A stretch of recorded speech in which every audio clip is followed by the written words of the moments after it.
রাজধানীর বাইতুল মোকাররম জাতীয় মসজিদের পূর্ব পাশ থেকে একই ব্যক্তির দুটি কাটা হাত, স্কাউট ভবনের পাশ থেকে আরেকটি পা এবং কমলাপুর রেল স্টেশন থেকে আরেকটি পা উদ্ধার করেছে পুলিশ। ২৭ ফেব্রুয়ারি দিবাগত রাত ২টার দিকে একটি পা, ২৮ ফেব্রুয়ারি সকাল ৯:৩০টার দিকে কাটা দুটি হাত এবং দুপুরে কমলাপুর স্টেশন থেকে আরেকটি পা উদ্ধার করে পুলিশ।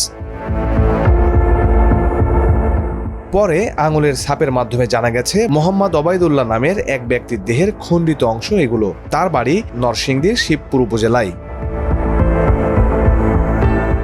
এ বিষয়ে মতিঝিল থানার উপকমিশনার মোহাম্মদ হারুনুর রশিদ বলেন, কাটা হাত ও পা উদ্ধারের ঘটনায় আঙুলের ছাপের মাধ্যমে নিহত ব্যক্তির পরিচয় শনাক্ত করা হয়েছে। তার নাম মোহাম্মদ ওবায়দুল্লাহ। তিনি গণস্বাস্থ্য হোমিও নামের একটি প্রতিষ্ঠানের বিক্রয় প্রতিনিধি। তিনি আরও বলেন, দেহের বাকি অংশের খোঁজ করা হচ্ছে।